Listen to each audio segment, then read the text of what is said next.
Hello everybody, welcome to this concert and discussion on contemporary viola music. I'm Philip Cash, and the head of composition. I'm joined by Paul Silverthorne, who's Professor of Viola and also Principal Viola of London Sinfonietta.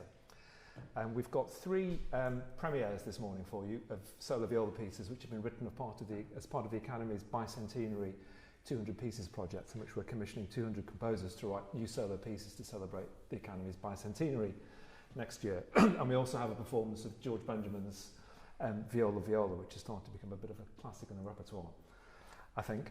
And so we're also joined by viola students Cameron Howe, Daichi Yashimoto and Lucas Levin, and we're also going to hear Wen Han play Jesse Jones' piece on a recording that he made last year. So before we hear Cameron play Rob's piece, Paul, I just thought it would be interesting to know about the current state of viola repertoire and what kind of shape it's in. Well, it's interesting. You told me earlier today that the instrument that attracted the most commissions for this 200 anniversary was the viola. Yeah. And I've often found, talking to composers, and you could perhaps confirm this, that composers feel much freer writing for the viola because there isn't the weight of traditional repertoire that defines what the viola sounds like or what you can do with it. Yes, yeah. And everybody who approaches it, I mean, over the last 100 years when the viola has really been coming into its own, virtually every concerto has a different voice from a different composer. Whereas all the romantic violin concertos have cast a great shadow over 20th century music. Very hard, I imagine. It's like trying to write a string quartet and you feel the huge... I'm sure. Yeah. Like the people who came after Beethoven. Yeah. Feeling about everything they wrote. Yeah. Or writing piano, it's the same thing. Exactly. And so I think today, I mean, we've got the three solo pieces, completely different and utterly convincing, all of them. Yeah. And very adventurous in their use of the instrument, and very challenging, I'm sure. My young colleagues here will agree. They're not easy pieces. No. And then we've had many sort of landmark pieces like Beria Sequenza, Ligeti Sonata, and George Benjamin's Viola Viola, which really stand out as extraordinary pieces. Yes, yeah. So let's hear the first premiere, which is Rob Fokkens' Etude. And before Cameron plays the piece, Rob has pre-recorded an introduction to the piece. So let's listen to Rob's introduction, and then we'll hear Cameron play Rob Fokkens' Etude, first performance.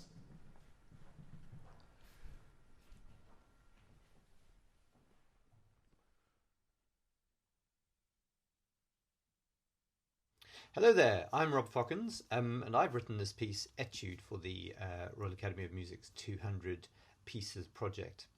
I've been surrounded by violists most of my life. My guilty secret is that I'm actually a violinist, although I spent most of my life playing second violin, for good reason, but also because I think secretly I always wanted to be lower down in the register. And it's one of the great sadnesses of my life that I'm not a viola player. It's also a sadness of the two dedicatees of this piece, Zandi van Dijk, who's one of my oldest and closest friends, and Nancy Johnson, who is my wife, who are both the, I suppose what we might call the violas in my life. So the choice of the viola once I was asked to do this piece was pretty inevitable. I couldn't really avoid that. The piece juxtaposes and explores three different, very contrasting materials, all quite typical of my work. A very slow-moving melodic line, a much more bouncy rhythmic material, and then a faster sort of slithering semiquaver material. And the piece really jump cuts and juxtaposes between these three materials. There are a few more gradual shifts as well, but essentially it sort of jumps about from one to the other quite a lot. So as an etude, one of the big things I was thinking about with this piece as a study is how a player, especially a solo player, deals with these sudden shifts and still manages to create a sense of continuity and line through the piece.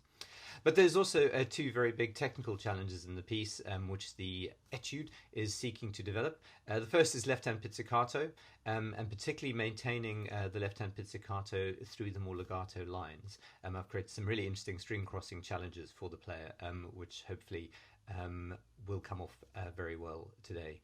And the other thing that is being studied here is the use of quarter tones. Quarter tones are a feature of my music, I use them quite frequently. and in this piece there's some pretty tricky, especially fast passages where the player has to deal with quite a few quarter tones within those lines. I'm very grateful to Cameron for taking on the piece and for preparing it incredibly diligently with in a lot of detail. We've had some really helpful conversations about it, so many thanks to Cameron, and thank you to the Academy for commissioning the piece.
Cameron, bravo, it's a fantastic performance. I just wanted to ask you how difficult it is. There's some quite fast passages there where you have to find quarter tone tunings, which to me looks incredibly difficult.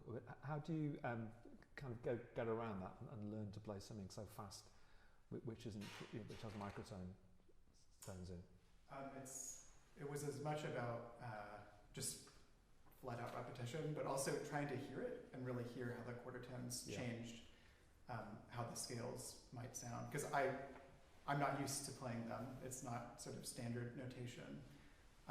But really sort of inhabiting the space when you're hearing a note that might otherwise lead to something unexpected actually go somewhere else. So it was really about sort of hearing where they were going and playing it very, very slowly so that I understood sort of harmonically why, or like what function they had. Right. Okay. Do you think, Paul, quarter tone tuning is something that's becoming more common in string writing? Oh yes. I mean, it's very common. Here it's just isolated notes, but sometimes you have pieces which actually utilising a whole scale. Yeah. I've even got in my cupboard some written in sixth tones, which I've never attempted, but the quarter tones are very, very common. Yeah. Particularly when electronics are involved as well, because they can get them absolutely accurately, and then string players actually have to match up them exactly. It's not just a bending of the note; it's a new note in the scale. Yeah. Excellent. Jeff, do you have any questions from any of the composition students?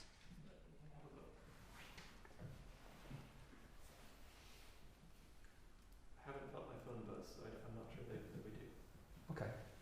Well, let's move on and hear Daichi Yashimoto play Sohrab Uduman's new piece, Elogia, which is again a world premiere. And before we hear him play the piece, Sohrab has recorded an introduction to the piece.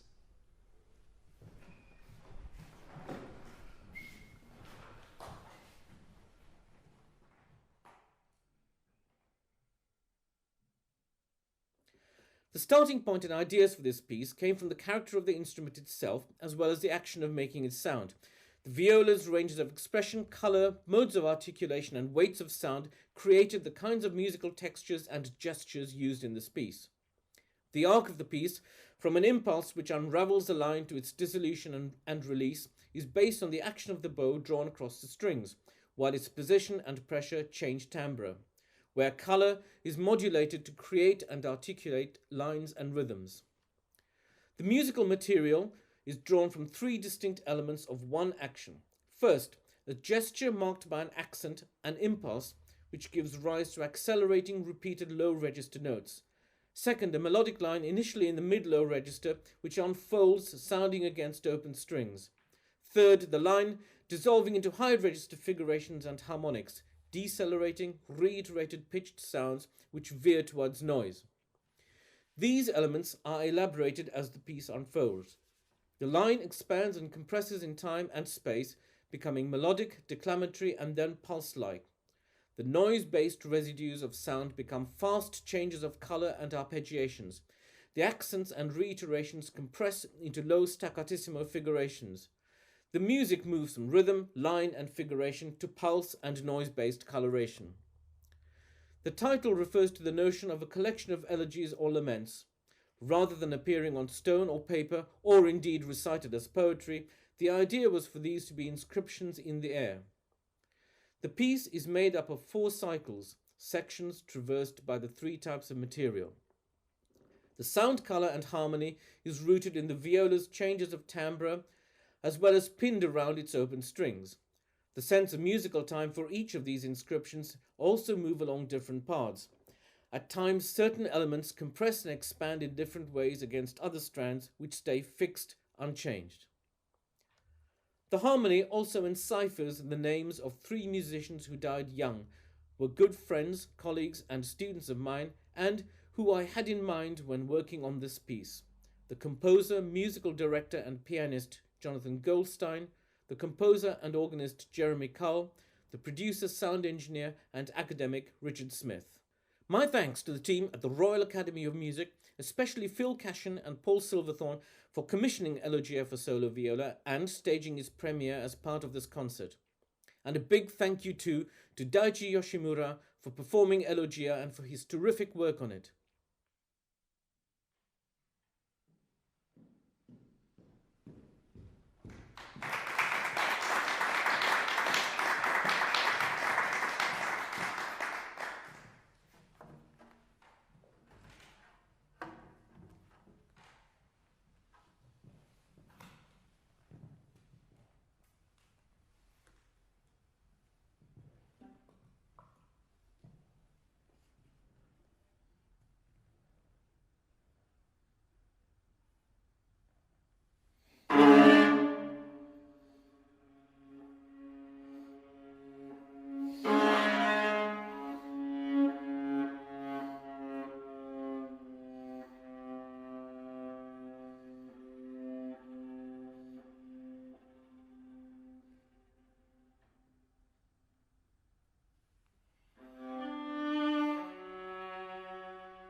Chi, can I ask you, did you work at all with Sohrab when he was writing the piece, or did he? Oh yeah, so when it was meant to be scheduled for November, I sent him a few recordings of what I felt it was about, and he gave me a lot of really good feedback.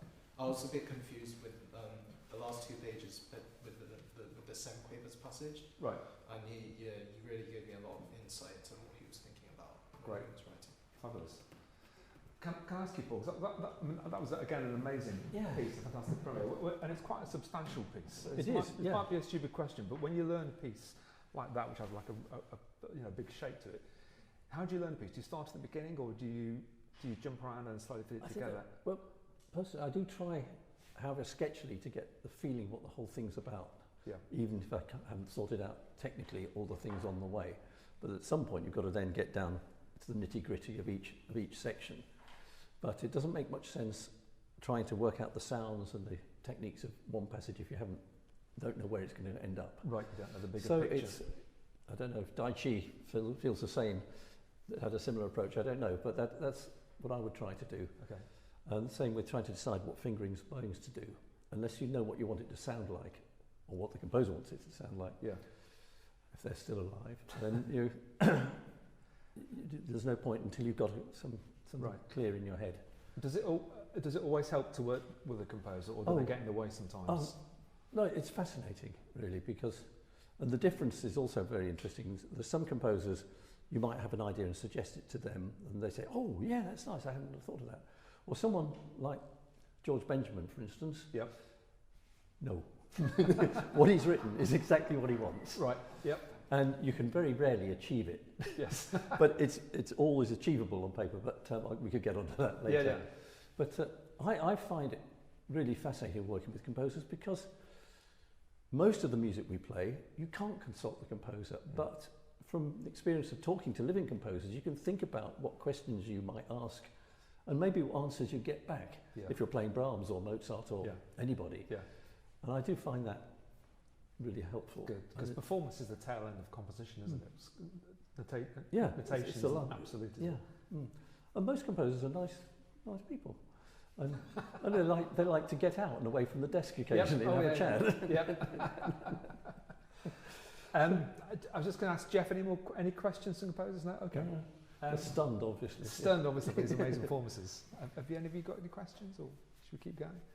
So the third and final solo piece we're going to hear today is by Jesse Jones, and it was written for one of your students from last year. Yes, Wenhan Jiang, who I taught in China when I was there for a few years, and then he came here to do his masters. Yeah.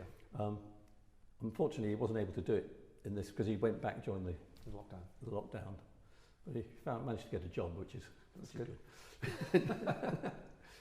So this is quite a fiendish piece. When he showed it to me, I was rather glad I didn't have to play it, I have to say. So it's Amorphia by Jesse Jones. And again, Jesse's going to talk about the piece, and then we're going to watch Wenhan's recording that he made last year in lockdown.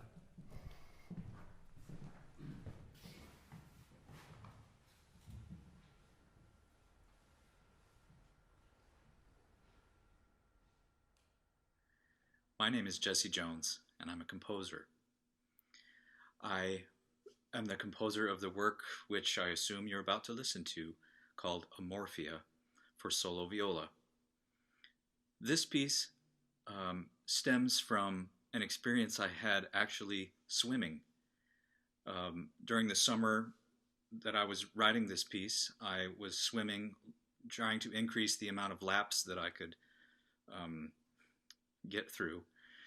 And as I was counting laps, I started in English, of course, and as you know, the mundanity of the process unfolded, I started counting in other languages, including French, German, and eventually Italian. And what I noticed about Italian was that it's very rhythmic and musical. Even just counting to numbers is rhythmic and musical. So there's uno, due, tre, quattro, cinque.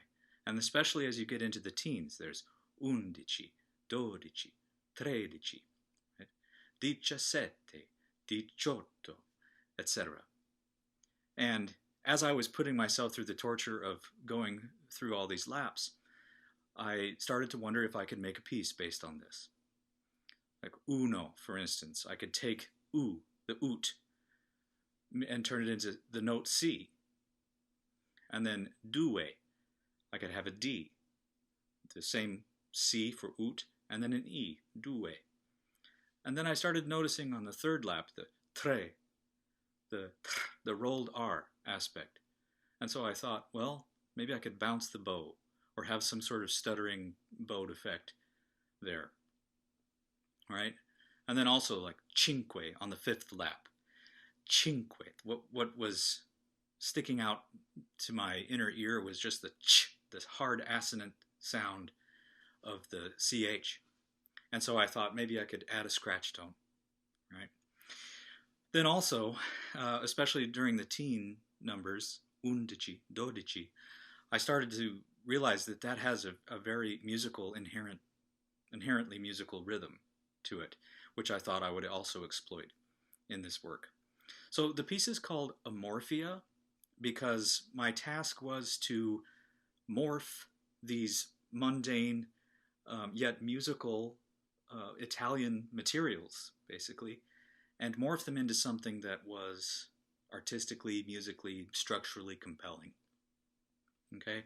Now, one can only take that so far and maintain interest, so I tried to turn it into a compelling form and add some things beyond just the numbers. So it's not really systematic in that way.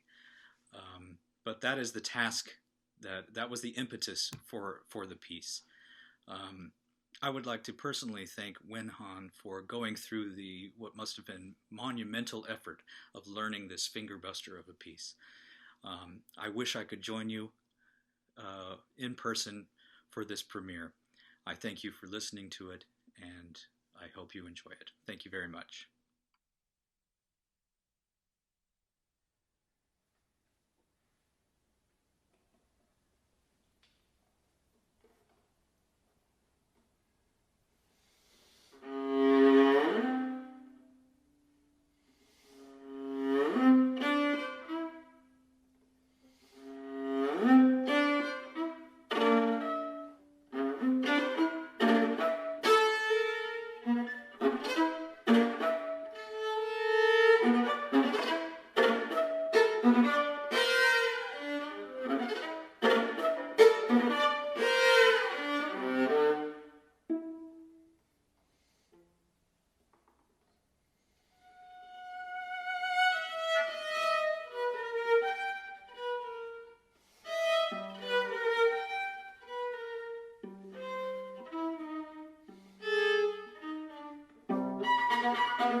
Amazing piece, performance. Note to composers, don't write like that unless you've got something really good to say. Terrific, amazing performance. So we're going to finish with a performance with Lucas Levin and Paul of George Benjamin's Viola. And maybe Paul, you could just say a few words about the piece. Yes, well, I think it's one of the most extraordinary pieces that's been written for the viola. It was commissioned by Takemitsu from George Benjamin for a festival in Japan in '97, and it was to be played by Yori Bashmet and Nobuko Imai. And since then, it's become George's most played work, because viola players across the world have grabbed it and have run with it. It's extremely complex, but I think it's an absolutely compelling piece. I've been very happy to have been involved right from the beginning, because George asked me for some advice on double stopping harmonics. We faxed each other little things. He'd sent me something and I would show a different way of playing it. And I rather regret some of the things I showed him we could do. But never mind that. And I was lucky also to do the first European and British performances, one of them with Nobuko Imai, who did the first performance. So I've now played it over a dozen times, and with, I think, about at least half a dozen different viola players. So I'm very happy doing it with Lucas, who's doing a great job of, as a newbie to this piece. And sorry? Got your viola? I have, yes. I was just wondering if there's anything. No, I wasn't trying to delay the moment. No, I was just thinking if there's anything more helpful I could say. I don't think so. I think I'll just turn off this microphone just to be on the safe side.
So do we have any questions? Any students? Jeff? Anybody in the room have any questions? I've got one. Sure. It's about performance tradition. It's about performance tradition. Yeah. So, like you said, there's effectively a kind of performance history of this piece specifically. So whenever you do a new performance of it, how much do you find yourself interacting with that history of the piece? In the same way that like Beethoven gets, interpreted. Well, things that right at the beginning, the very first few performances I gave, always played it to George Benjamin, but basically, you've got to play exactly what he's written there. The thing is, you think you're doing it, but once you're playing it to him, you realise you're not. The articulation, the dynamics are much more exact than you're actually doing. So really, he makes his own performing tradition in that sense, that you just have to aspire to play as closely to what he's written as is possible. And there's nothing that's impossible, it's just we're all human. And do you think that there's space for you to ignore that and do your own thing, or do we have to wait for him to die? Not a lot. I mean, he doesn't leave you a lot of space. I mean, as you can see, it's pretty busy anyway. Yeah. And you might find your own individual way of coping with something, but actually the piece really depends on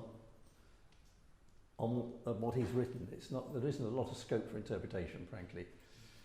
I think maybe in a few decades' time, when he's an historical figure, or 100 years' time, people might do it differently. But at the moment, no. I mean, it's hard to see what one could do other than what he's asked for. It's so rhythmically and harmonically precise. But it's fairly unusual. Most music does give you a little more leeway. Did he revise anything after the first performance? I don't know if anything happened between the first performance and the publication. Right. And actually, I don't know. I mean, that's a newer edition than mine. I don't think there are any changes. Okay.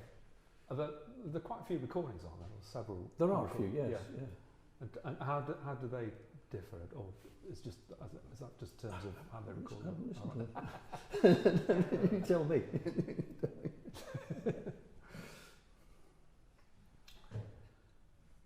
Yes. I want to know relative to this. Paul, you've played like so many new commissions and new pieces, some written for you and some just generally new. I was wondering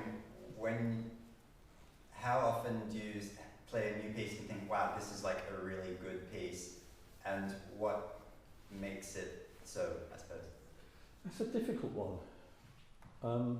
Because obviously one makes judgments that some pieces are more interesting than others, and some you think maybe, okay, I've played it once, I won't strive to find another performance for it.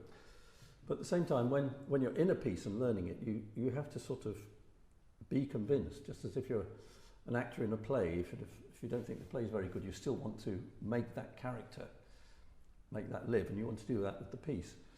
I mean, there are a few that stand out that not necessarily I've done the first performance of. I mean, Robert Saxton's Viola Concerto, which I played many performances of. It was absolutely a stunning piece, and I think one of his very best. I think we've chatted about this, and that was an example of somebody finding absolutely his own voice for the viola, his own way of wanting to use it. I think one needs quite a lot of perspective in the end. I mean, the Ligeti Sonata is stunning and incredibly challenging, but full of extraordinary imagination, musical imagination, also imagination of what you can do with the instrument, which are not quite the same thing always, but when they gel into a really good piece, then something happens.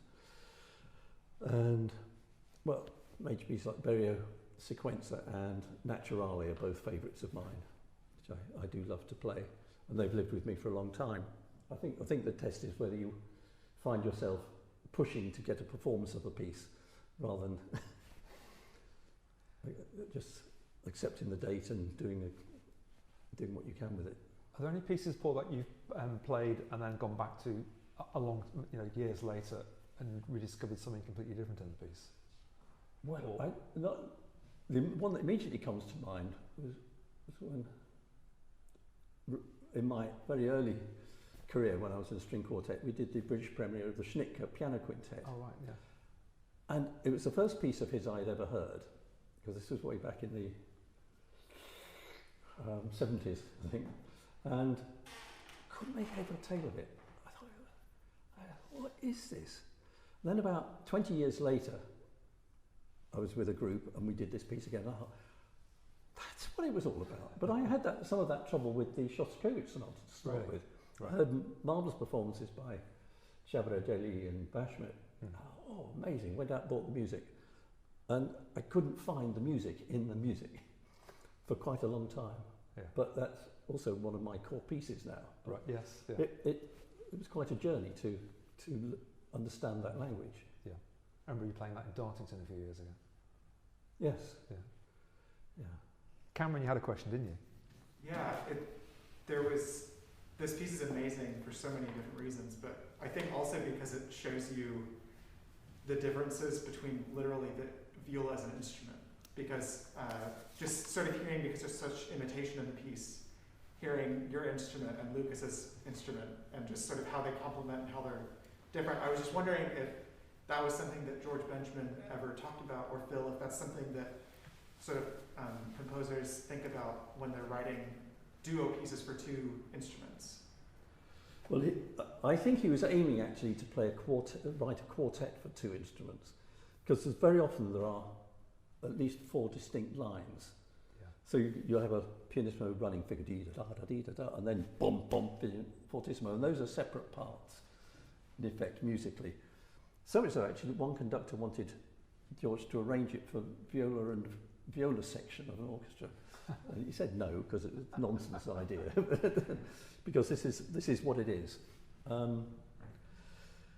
He did say that when Takemitsu asked him to write a piece for two violas, he groaned rather. He thought, what am I going to do with that? And so the fact that he started simply with the open A string maybe was him feeling his way gradually into it. But he said once he got started, he was absolutely gripped with the piece.